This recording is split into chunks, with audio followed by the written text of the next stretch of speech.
So Ryan Finch and Finch family made a very generous gift to Parkwood Institute Mental Health, now Finch Family Mental Health Care Building, back in the summer, a $5 million donation to really transform our mental health system.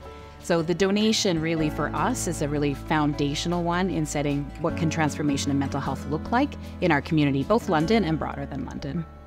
Having the name on the building was a pretty touching thing for my family, and it was a bit stressful. We weren't sure we wanted to be that sort of in the spotlight on an ongoing basis, but the hospital thought somebody putting their name to mental health would be a really good thing for the cause, and in a small way continue to try to destigmatize mental health.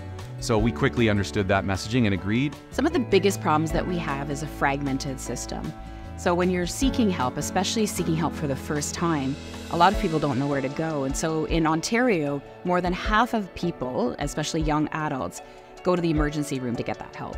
And the emergency room isn't built for that kind of help. And we know that. We've heard all the stories in the news about overcrowded emergency rooms. And so the idea is, how do we build a system that actually helps people get to that right place faster, so they're not landing in the emergency room or going unnecessarily without help and care because they just don't even know where to go. It's easy just to drive around London and see the homelessness problem. It's you know, every corner near downtown there's people living. We need to do better for those people. There needs to be more resources. You know, if you've got money to give it. It will fill you up inside. In addition to doing amazing work, you know, at the cause you sort of choose. You know, and if you don't have money to give your time. You know, that's a huge impact in our community. So I think if everybody does kind of what they can do in the context of their life, I think, you know, it's pretty easy to turn this thing around.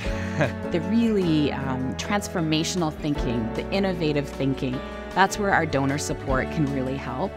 Sometimes it's about equipment and sort of new models of care.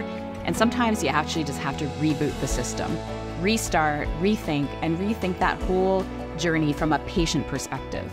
A lot of systems get built from system perspectives or how the funders fund it. And what we actually need to do is restart or reboot that system to actually think about it from the patient perspective. How do we help them get to care faster?